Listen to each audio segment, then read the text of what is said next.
Hello, Defy Gravity Freedom listeners. How are you today? We're so excited to have with us today Becca, Mayo, Harrison. I met Becca through the Country Doc, and we have had some amazing conversations, so I thought you guys would love her too.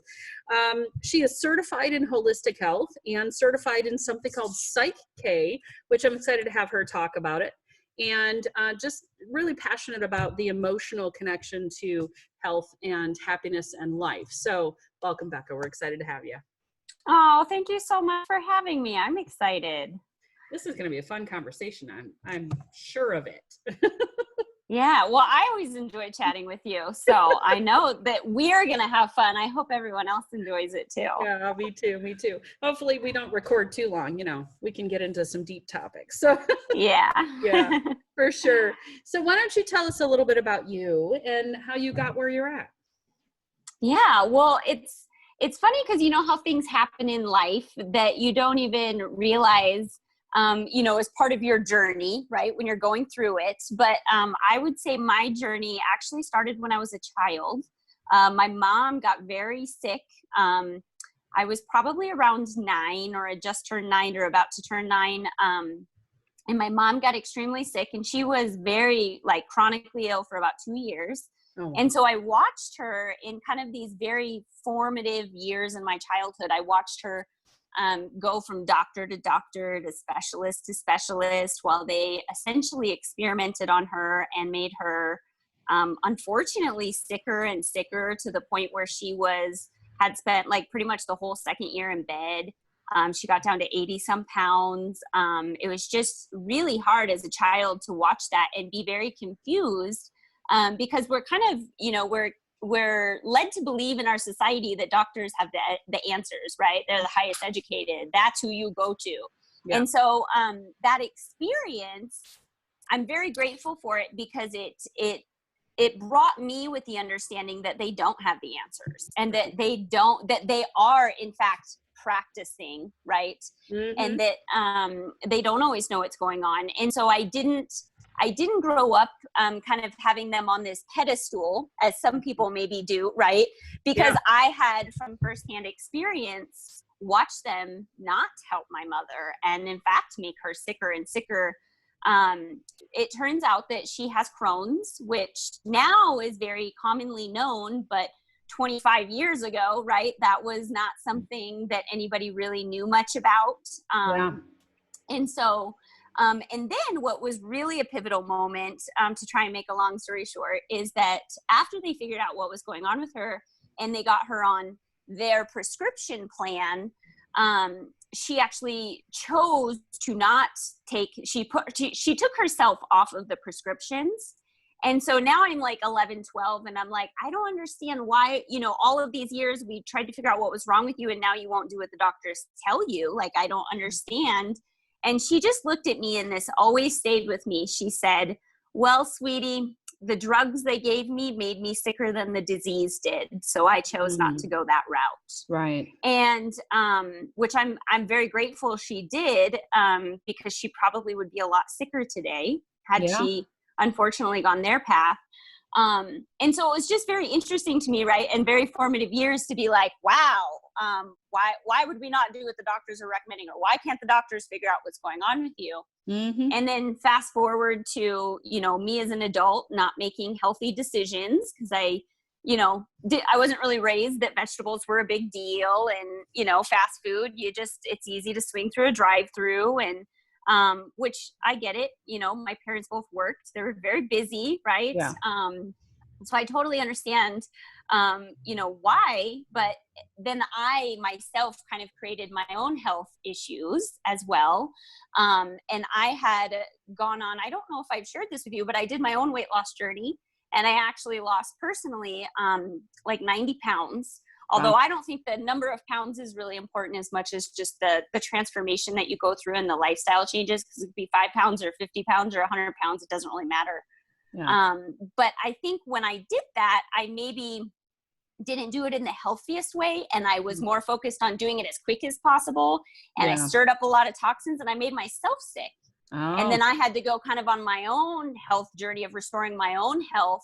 And so when that happened, it was no question to me, I go find a naturopath. I'm not going to even consider going to a, regular doctor's office. That to me, I knew that just like wasn't even an option because of the experience I had as a child. Right. And so I immediately went the natural route. And then I just like had to read everything I could get my hands on and learn about this industry, and just be fascinated, but also passionate about helping others discover how much better they could feel once Right. I had, achieved that myself. Yeah, absolutely. And what did you learn about the industry that contributed not only to your own position about it, but helped you understand more about what happened with your mom? About the naturopathic industry or modern medicine? Modern medicine, allopathic medicine. Yeah, well, I had really gone down, you could call them rabbit holes, in understanding that our system is set up for profit and not really for health restoration. And that, what they were doing was trying to suppress her symptoms. But in the effort of suppressing her symptoms, we're creating bigger and maybe more challenging symptoms that then, oh, well, then we'll put you on this drug to help with these symptoms. And it becomes this like domino effect of you're going to be on these medications for the rest of your life in order to live, Mm. And so that's when I really had to like start understanding what is actual health restoration versus suppression of symptoms. So what was your experience with the naturopath you met with originally? Was it Dan or someone else?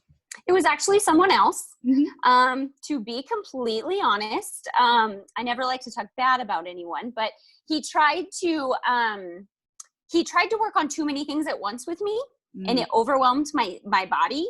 Yeah. And I wound up not being able to eat solid foods for like 6 weeks. Oh, wow.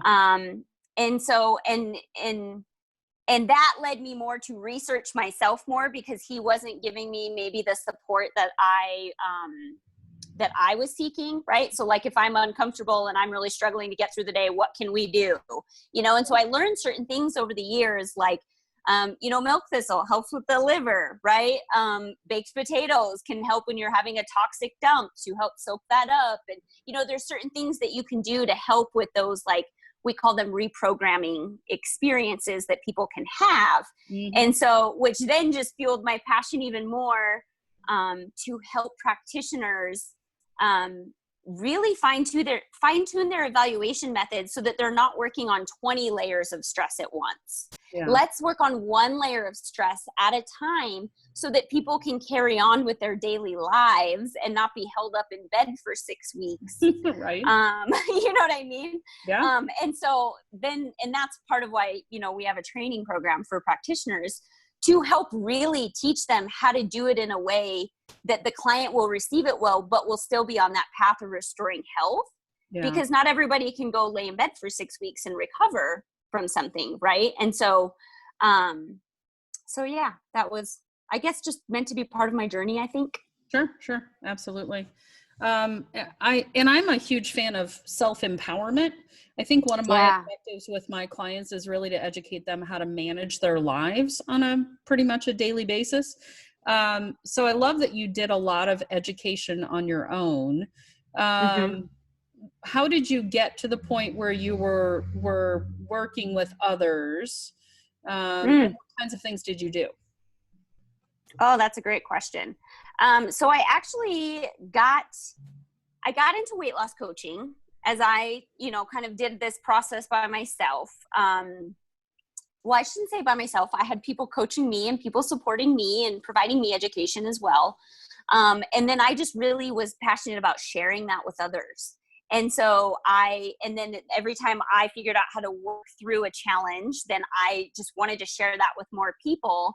And so I just naturally gravitated towards weight loss because of my own personal experiences. Mm-hmm. And then I kind of always, as I was doing weight loss, I always kind of felt like something was missing, which is where the emotional component comes in and why I sought out to go get trained in psychk. Because I always felt like we would hit these walls and I always knew what they needed to do, but getting them to get over that wall or through that wall always felt it. Sometimes it felt like I was banging my head up against the wall. And then also along the way, I became very passionate about natural health and really the restoration of health, and not just the image we're seeking to achieve through weight loss. Yeah. Because I personally think our society puts way too much value in appearance. If we cared that much about our internal health as we do about our appearance, the appearance naturally comes with that. Yeah, for sure. For sure. So talk a little bit more about the emotional components. What kinds of things did you feel like whether your weight loss clients were struggling with, and what put up those walls? Ooh, that's a great question. Well, one thing I've noticed is that we all get into patterns, right? So we have habits and we have patterns. And so when we're trying to change a habit or change a pattern, we're really only accessing about 5% of our consciousness, right? In our brain. And so what's happening is that people could have the strongest willpower in the world, but they're only accessing 5% of their brain. So you see these like memes on Facebook, right? Where like, oh, you don't want it bad enough if you're not willing to do the work, or you got to have the willpower. You just got to push through. Okay. But at the same time, you're only accessing 5%. Willpower is only the conscious part of the brain, just 5% roughly, maybe 10%, maybe if we're generous. Okay. The other 95% is the subconscious, which is your patterns or things that have happened throughout your life, experiences you've had where your subconscious has programmed certain things in an effort to protect you, but then unwinding that to set a new pattern. Another way to explain it is kind of like, you have these pathways in the brain, right? And so if for 30 years or 40 years or 50 years or 60 years, you've thought this one way, right? It's kind of like deep grooves in the road that have been like the old wagon trains, right? Yeah. They develop these deep grooves. So when you try to set a new pattern, you're trying to start like a whole new pathway. And naturally, your brain will gravitate to that initial groove that's much deeper because that's how we've always done it. So why should we do it another way? Sure. And what I loved about psychk is that it really addresses the subconscious part of your brain and helping unwind whatever has developed so that we can start a new pattern without fighting against these quote unquote grooves, if that made sense. Yeah, that absolutely makes sense. Yeah, we build the neural pathways because we make decisions based on some belief that was probably handed to us. Yes. Yeah. Yes. Many of them inherited. Yeah. Yeah. Yeah. I look at my own, as I've worked through my own patterns and my own subconscious beliefs, it comes up regularly that I, take that step back and go, okay, well, that's a family pattern. My family ingrained in us certain things that were based on their belief systems that were potentially based on a previous generation's belief systems, et cetera, et cetera.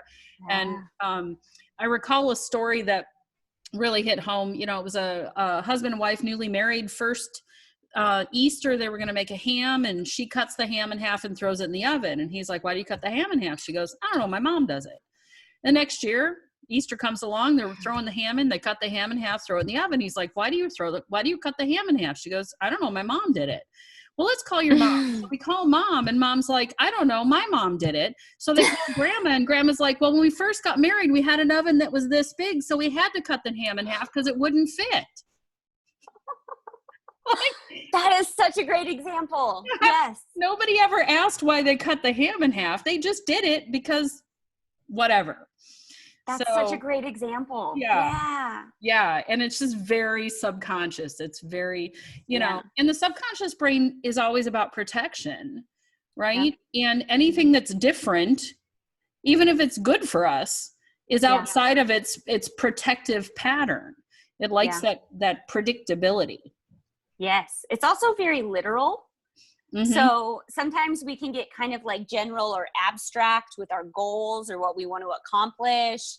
And so even if we're like doing, things that are good for us, like affirmations and trying to communicate to the brain what we want, if we're not very specific, Yeah. The subconscious is like, I don't know what you're talking about, but this is how we've always done it. Right.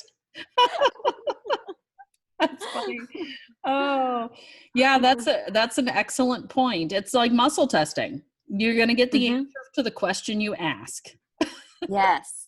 So you got and muscle testing is very similar. You're kind of tapping into that area that we can't consciously connect, physically connect with. Yeah. The other thing I love about psychk is that it's really focused on the whole brain. So you have two different hemispheres in the brain. And so let's say you go through a traumatic event, because we have all had them in our lives, right? And especially if you have one as a child, that can affect you your entire life. And so what happens is let's say one hemisphere of the brain, they like disconnected and didn't process it together.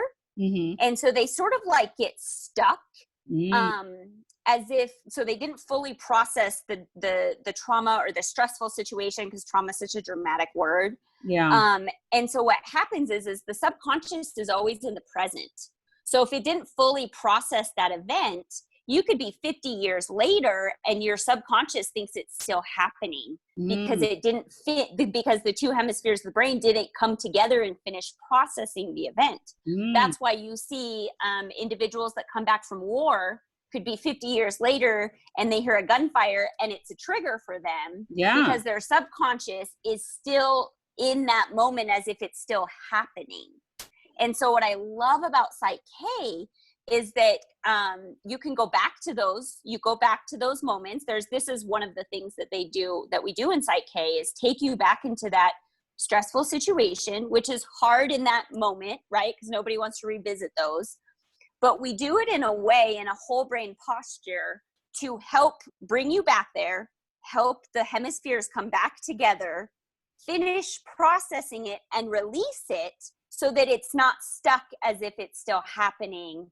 And it's like, it's kind of like, the only way I can describe it is like this emotional detachment. So you still have the memory, but it's not this like, oh, I'm triggered by this every single day that it happens, or so I love that too. Yeah. Is it a difficult process? Because I keep hearing about different processes that people, they're easy, they're hard, it's multiple sessions. It's is it an easy thing for people to kind of execute through with guidance? Yes.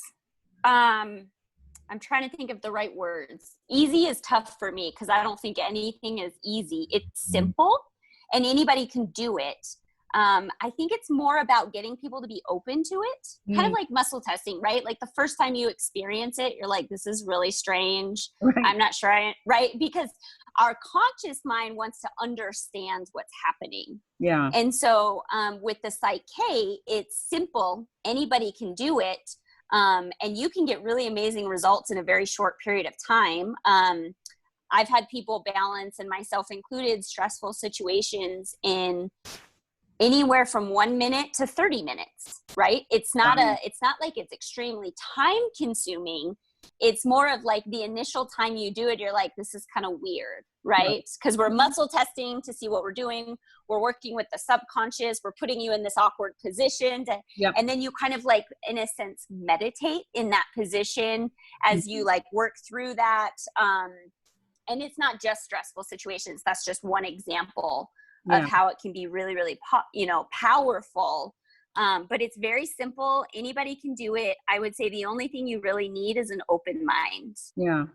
Like everything in our, natural health industry. People who transition to natural health are all like, what are you doing? What is this? What's Silmarin? I don't understand what that is. Why am I taking this weird stuff? So, Yep. I've been there. With 95% being subconscious, that's always one of the big challenges. People are like, but how can you help me clear something I don't remember? Ooh, that's a good one. So in that instance, what I would do is I would work it from a different angle. And I would try to figure out, okay, what is it that they're trying to accomplish that they're struggling to accomplish, right? So maybe it's trusting people. I don't trust people, but I don't know why, right? Because I don't remember this thing that happened that that maybe happened with somebody close to me as a child. And now I've spent my whole life believing I can't trust anybody because I couldn't even trust this person that was close to me that was supposed to look out for me as a child. That would be one example, right? So then what I would do is we work with, we call them goal statements, very similar to affirmations. But what we do is we test against the subconscious and essentially asking the subconscious. An example would be, I trust people. Mm-hmm. Now, that might be a little too abstract, right? It might have to be, I trust, I trust my closest family members, or I trust this one person. Maybe we have to get very specific with it, right? And we would literally muscle test, does this person really trust this person? Or, right?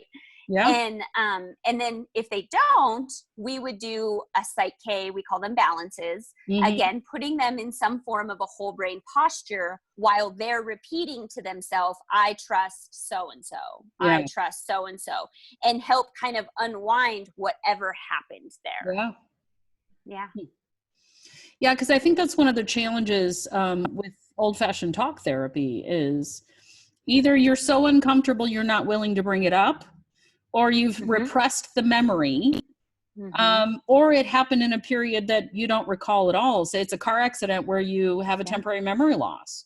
Or it's, you're in second grade and you make the picture that you think is the most beautiful you've ever done. And you go up and the teacher's like, you weren't supposed to use purple. You know what I mean? Like those totally things have an impact on us. Absolutely. Yeah. Yeah. So, is there, now you're using psychk, and emotion code's commonly mm-hmm. talked about, right? Mm-hmm. You have some experience with emotion code. Do you use them in combination, or do you find psychk to be a little broader, a little bit, I don't know. So I don't use them. How do I explain this? I don't necessarily use them together. Mm-hmm. But if I have someone that maybe they're not responding well to psychk, it can be very beneficial to do an emotion code session on them to just help them release what is currently like on the surface that is, if they're like emotionally worked up, it's difficult to kind of go in and do the psychk. That can create challenges on the psychk side of things. Now we can also put them in a whole brain posture and help them, just emotionally calm down. But I have found that kind of just releasing whatever's on the surface with emotion code can be helpful before going into psychk. So not necessarily using them together, but maybe back to back. Yeah. I'm a big fan of emotion code. The reason I sought to go to psychk versus getting certified in emotion code is because I felt like I really love emotion code, so I don't want to say anything bad, but it felt a little bit like a Band-Aid. Okay. So for example, and I'm going to use myself as an example, I had someone else doing emotion code on me, and I kept having the same emotion come up every week. So I'm like, okay, well, I'm obviously in a pattern that is causing me to bring this in and hold on to it. Yeah. And they would release it and I would feel better. And a couple of days later, I was right back at square one. And so I was like, I like how I feel after I get a release, but it's like, it's not holding. Yeah. Right. And so that's where I have a close friend of mine, Tammy Notch, who's also a naturopath. You would love interviewing her as well. So her and I went and did the psychk together because I'm like, we're still missing a piece. I feel a piece missing, right? Yeah, and when I got to the psychk, I was like, okay, this is it. Like this, now I don't feel like I'm missing something where I did for so many years. Right. Yeah, as I went through, I did get certified in emotion code. And again, I do think it's a powerful tool. And I think it's great for individuals to use, especially when they're getting started. I think also it teaches or introduces them to the idea of ancestral inherited emotion and things along those lines. So I do think eCode has done some amazing stuff to kind of break the surface. I found it didn't move fast enough. And some of that I think is my personality, my wiring. I am a dive into the deep end of the pool kind of person. And I was doing eCode release on my husband, and I think I released wishy-washy like 127 times. And I'm like, there's got to be another way to handle this. And though I'm not trained in psychk, I have seen a demonstration of it, was really blown away at how powerful it is, and love that it brings not only right and left side of the brain, but right and left side of the body. So you get that full body integration. I thought that was really cool. Yeah. And then it's done in, it's advancing the like I said, I always struggle with talk therapy. I think it has its value and its benefit, but you can do 5 years of talk therapy, or you can do 2 sessions of emotional release where we're digging into the subconscious and getting those roots. So it's a much. Yeah. Can I actually touch on that for a moment? Sure. Cause I think talk therapy has its place, and there are some individuals that really benefit from that. Yep. I've known a lot of people that they need to have an outlet. They really need more coping skills. They don't want to talk about it. It doesn't make them, I'm one of those people, it doesn't make me feel better to talk about it. It just brings it to the surface. And then I'm like, oh, well, now I'm all upset again. Right. But also when I was weight loss coaching, I had several clients that were in talk therapy, and it was fascinating to me on my role in it. I got to see certain people for several months feel like they weren't really making any progress. And I'm like, so do I'm like, how long have you been seeing your therapist? 4 years. I'm like, do you feel like you're making progress there? And they're like, yeah. And I'm like, I'm really not feeling it. Right. But then the flip side is I had other people that went to talk therapy that I could see how this was impacting their life. Yeah. Now I will say, usually more often than not, that therapist was using something else like EMDR. Yeah. Did I say that right? EMDR? Because I'm not super familiar with it.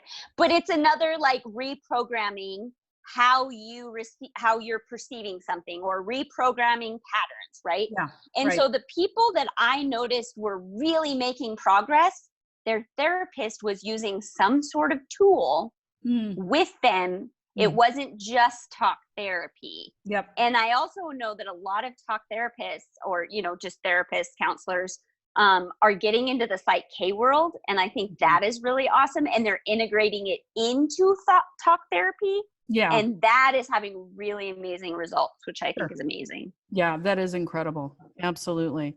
I think too, it's personality based. I don't know if you've seen Gretchen Rubin, who did a podcast forever. It's like a 4-minute happy podcast.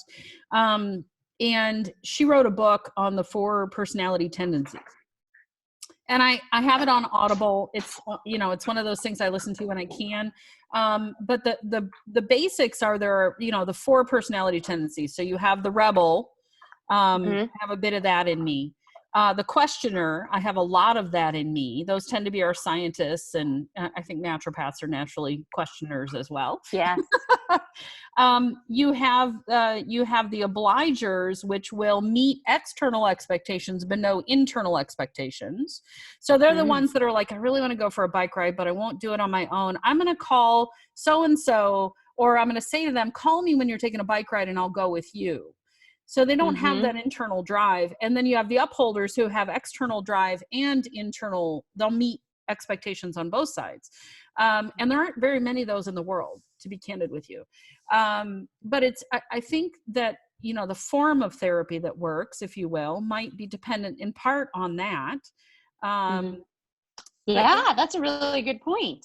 Yeah. And I'm seeing it like, we have a lot going on in the world these days. And, as I take a step back and look at conversations that happen on social media, the reactions people are having to various things that are happening, it aligns very interestingly along those patterns. And you can see it in their languaging, how, kind of how they're talking about things.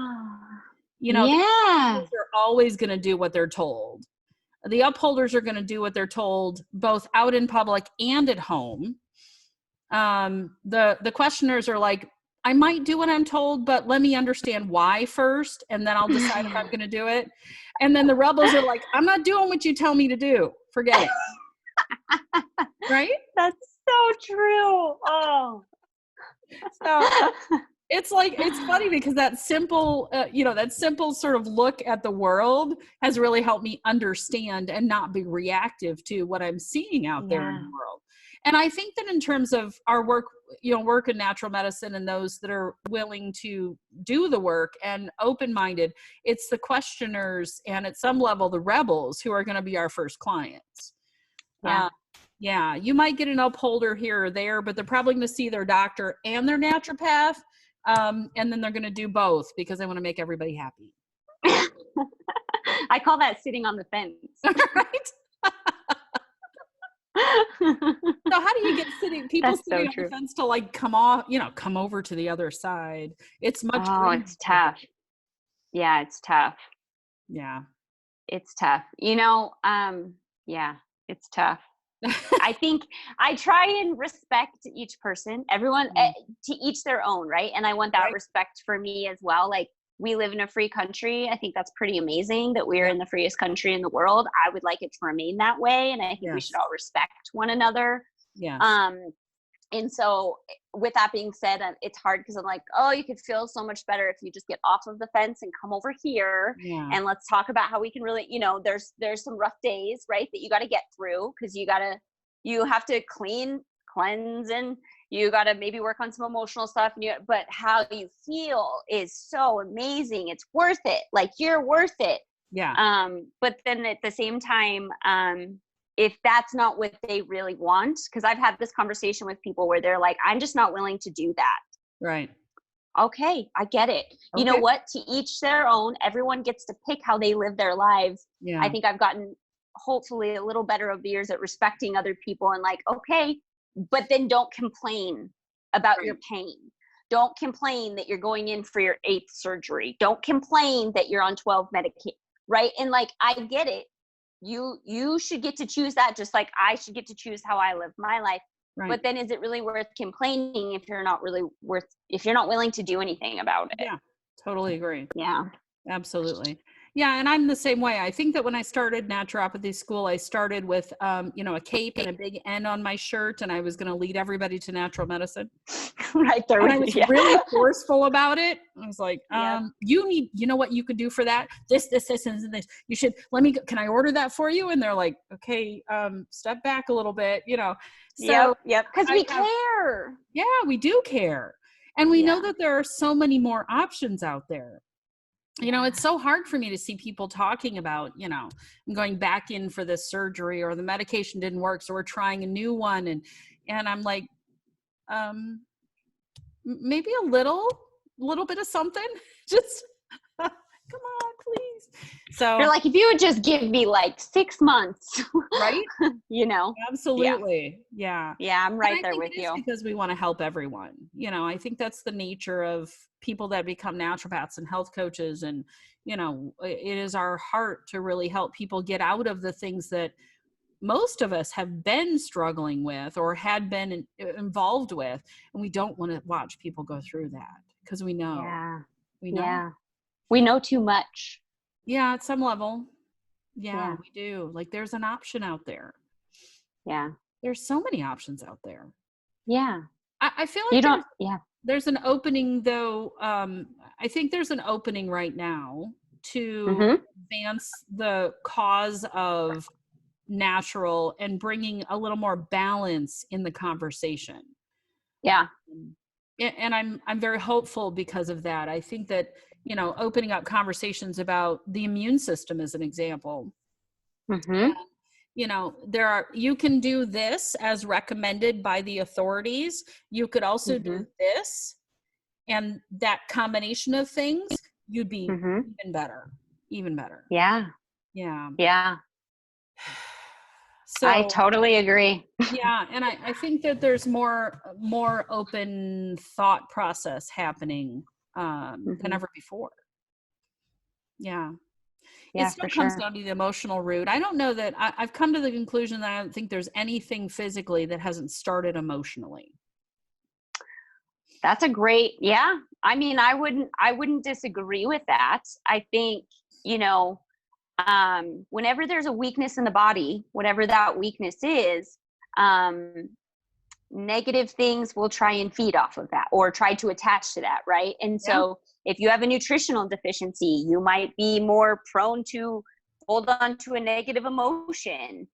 Vice versa. If you trap in and hold on to negative emotions, you're going to nutritionally deplete yourself or prevent your body from absorbing things. And so I think it's all connected. Yeah. And so that's why it's very important to work on the whole, right? Yeah. Our whole self, and that mind, body, spirit, not just one area, right? Yeah. Um, There's an we do amazing, more referrals. Yeah, we do more referrals out of our office than like anywhere else, because we recognize, we specialize in this, but you also need this and this, right? You need some yeah. chiropractic, you need emotional, you benefit from massage, right? And so Yeah. it's all connected. But Yeah. I totally agree with you. If you hold on to a negative emotion, there's going to be a physical consequence. Yeah. Yeah. Absolutely. Um, I think that, oh, sorry. Now there's a phone ringing in the background. This is real life stuff here. Yeah, I'm sitting in an office, so I don't that's have a way to okay. shut that off. So, yeah, it has been, it's been an interesting journey for me as well, because I've recognized, I did in my naturopathy school, I learned the food, the supplements, the herbs, the essential oils, and I continued to learn, of course. And then I learned about hormone balance. So I did that work and hit a plateau for a long time.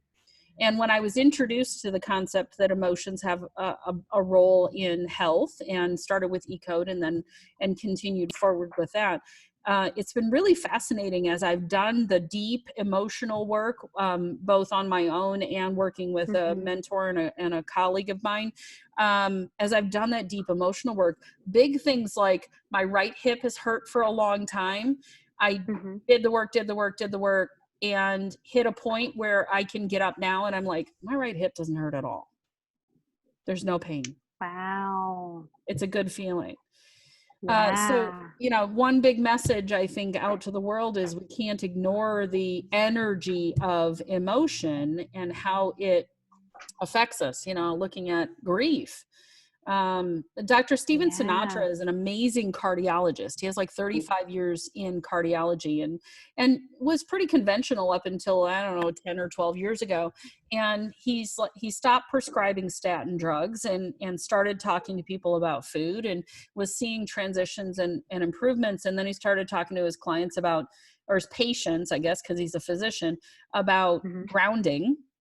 Yeah, because the heart's an electrical item, right? So let's ground the Yes. body electrically. And then he Yeah. starts talking about heartache and grief being the two leading causes for heart attack in this country. Who is this? Dr. Steven Sinatra. I'm going to have to look him up. Yeah, so That's awesome. he not only walked out of the box, I think he blew his box up. He's like, no, we're gonna explore all the options. And so he's really fun to listen to, because he's got a significant amount of experience, and now has sort of opened up his mind, and in doing so open up the opportunity for so many of his patients to get to real healing. That's amazing. Yeah, he's pretty incredible. And I think he's done some work with Dr. Bruce Lipton. Okay. Yeah, who of course Wow. is incredible. Dr. Lipton's Right. an amazing man. Yeah. Yeah, you might look him up, and anybody I that's listening will. might look him up as well. Dr. Steven Sinatra, he does some amazing stuff. Because I do Yeah. recognize that not in all cases are people going to come to a naturopath. Yeah. I think one of the things we struggle with is a belief that it's unscientific, but that couldn't be further from the truth. Yeah. Thousands of years of documented history that the earth grows what will help the body. I don't understand how that's not scientific. Right. Can we back up though for a moment, if you don't mind? Yeah. This wasn't on our list to talk about, but as you bring up grounding, I would really love to briefly just talk about 5G. Okay. And I don't know if you have an opinion you want to share on that, but I think, whether you want to come to kind of quote unquote our side of the fence and do the natural health way, isn't really the issue. I just think it's really important for people to understand how this affects their health. Yeah. Because we have more and more towers going up. Yeah. Later this year. They're already in the process of approving 6G for in the future, which will literally be like putting all of us in like a microwave. Yeah. and it's really easy to attack the conspiracy theorists and say, oh, they're trying to say coronavirus isn't real and it's caused by 5G, when we all know I haven't talked to one conspiracy theorist that has ever said or thought that. Right. But you cannot deny the fact that I just want to share this real brief so that anybody listening, if they don't know anything about 5G, electrical stress compromises our immune system, as you already know. And by putting up these 5G towers, and people essentially living right under them or in the same building or whatever, they're putting them in schools, which is just scary. If you look at the 5G map and compare it to where the highest death tolls are for coronavirus, it is glaringly obvious that it is compromising the immune systems, thus preventing people from fighting what would maybe be a semi, rough flu season, right? Yeah, right. If we didn't have that added factor. I just want to throw that out there. I know I personally signed a petition against 6G. So I just think it's important for people to, if you do want to know the truth, do your homework and educate yourself, because electrical stress is a real thing, and it will compromise our bodies, and prevent us from thriving, right? And enjoying life. And I think that's just not, I just wanted to cover that real quick, because I think it's not really being covered at all or accurately, and people should do some homework on it. Absolutely. Yeah. The human body is electrical. I mean, that's what animates us, right? So, everybody's done that, shuffle your feet on the carpet and then shock your neighbor kind of thing. So, I mean, that's great example. Yeah. That's the core example of that. And the more we wear rubber shoes and spend time indoors and in front of our computers and our iPads and our cell phones and Wi-Fi and Bluetooth or 5G or Bluetooth, and then we get to 3G, 4G, 5G, it is like being in a microwave. I mean, they're talking like 1,000 times more powerful than 3 and 4G. So if you think about the polarity of our cells and the fact that they operate on electricity, and we're many of us mineral deficient, especially our seniors, mineral deficient, they're not conducting electricity properly anyhow. And then we're going to scramble the signal further. And so, yes, grounding, spending time out in the woods, the forest therapy, as they call it in Japan, gives you an opportunity to kind of reset to the Schumann resonance, the resonance of the earth, so that you can balance that out. It makes me really concerned for the kids in schools. I have a suspicion we're going to see a dramatic rise in behavioral issues. And they're going to want to medicate the kids when the kids don't have any control over this. They're living off. They make the parents feel like it's their fault. Yep, they do. You have, and I have coached people on this over and over again. You have teachers who say, I think your kid is ADHD, go get them on medication. Like, well, when did they get an MD? I don't see a medical license there. So that's been challenging. Dr. Klinghardt of the Sophia Institute did a interview not too long ago, and he said it took him 25 years to put all the pieces together. But he talks about aluminum toxicity. So not only what we get from our vaccines and what's in the air, but we cook in aluminum foil. We get cans with aluminum in them. We have aluminum in certain medications. And then you add to it fluoride, which calcifies the pineal gland. And then you add to it glyphosate, which affects the gut, which affects the nervous system. So you have these three things together, and then you throw some 5G on it. And it's sort of like taking a copper wire that has no electricity to it and pumping it with electricity, and it shocks the whole system. So he said, that's his biggest concern, is we have this combination of things. So thinking about how do you decalcify the pineal gland, iodine being one of the big ones. There's even essential oils that help do that. You think about clearing aluminum, you got to get into heavy metals, but then you have to get into your pathogens that are pairing with it. And then you get into the glyphosate, you have to cleanse the gut, the liver, the kidneys, you have to get all those pieces out of it in addition to all of it. So back to one of your points, it is a whole body approach.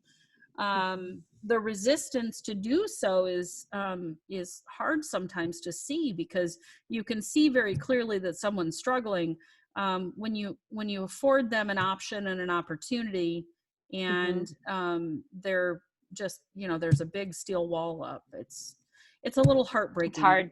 Yeah. We see kids struggling and the kids don't have choice. I think that's what's probably hardest for me is the kids, more and more are overweight. Yeah. Like you mentioned, more and more, the teachers themselves are saying, hey, I think they need medication. Fortunately, not all teachers, right? Yeah. It's always been a concern for me that, we give them candy as a reward and then expect them to sit still. Right.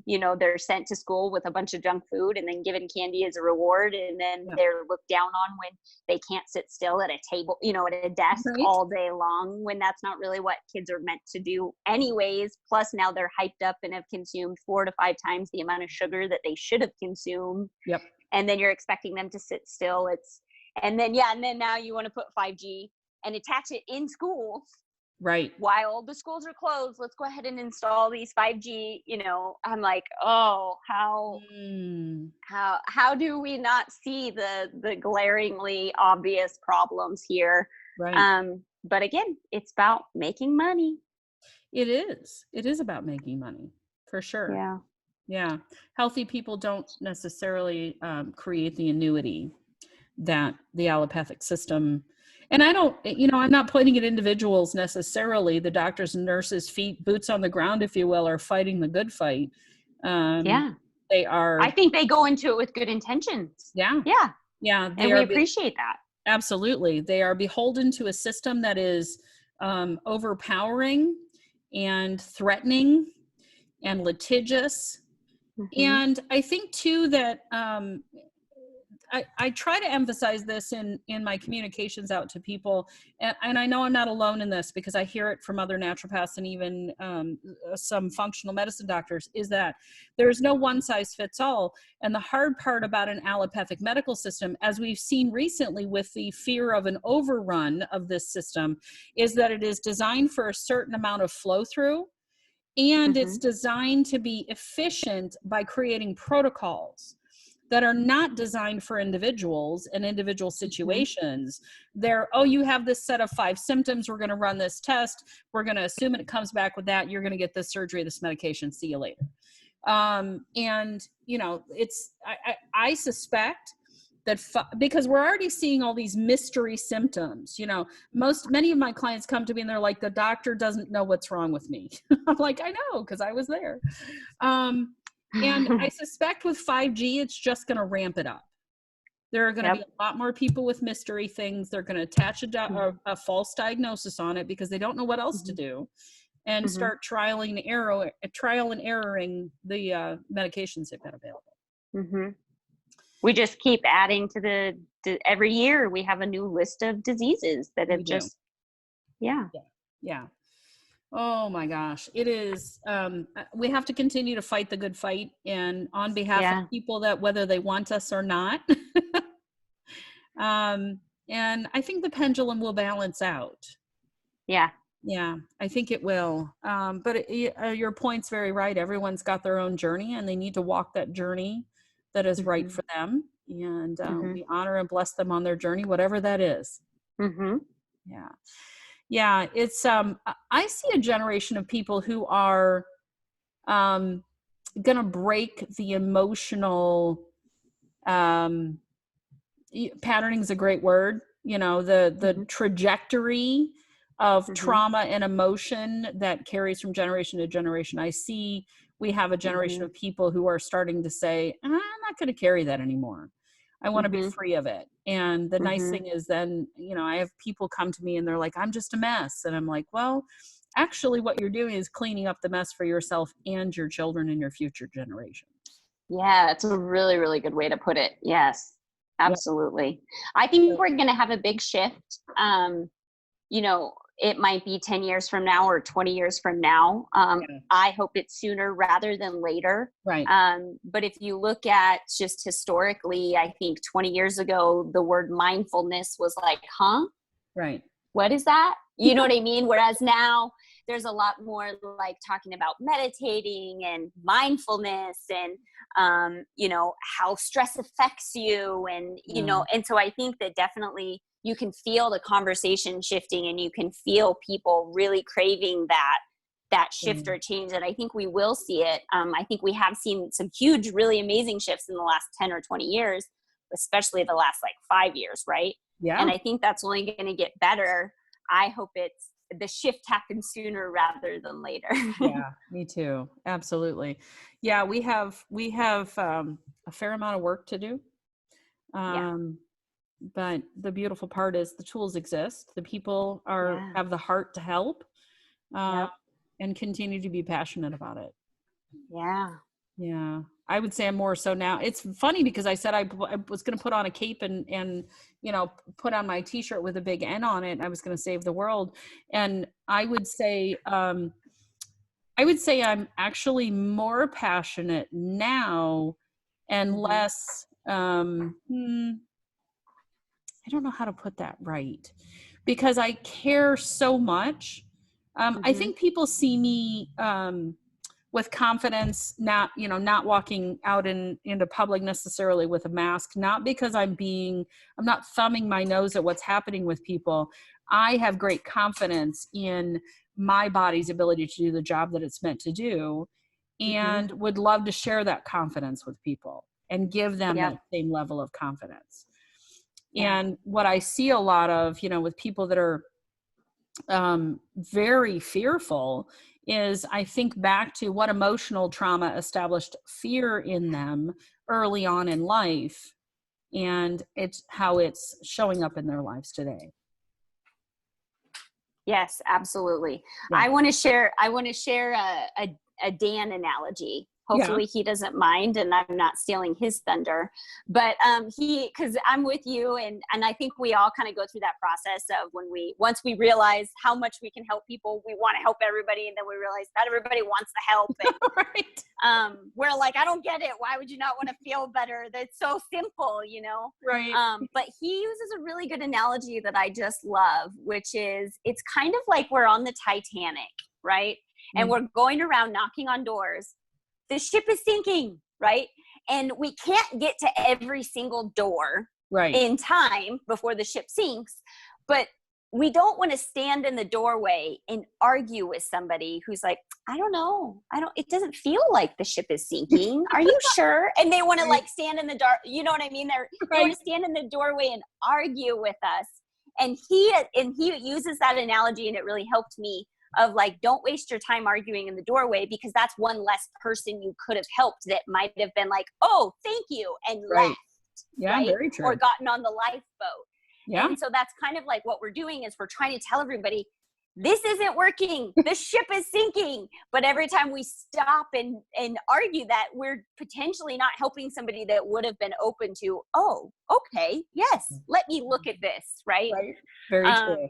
That really helped me a lot. So that's a really good Dan, analogy. for that analogy. Yeah. I like that. Thank you, Dan. Appreciate that. Yeah. He's got a lot of those. Yeah, he does. That's awesome. Well, he's been doing this for quite a while, so he's helped a lot of people, I know. And you do too, in the work that you do with Country Doc and your own work. So I'm excited to see you working into psychk, and I'd love to hear some testimonials from some of the breakthroughs I'm sure that you're getting with clients. Yeah, well, thank you. Yeah. We have not rolled it out like full blown with clients in the clinic. So we've been, we just did the first session in December, and we do our advanced in August. Awesome. So we've been doing it with friends, family, a few clients that we know will be open to it.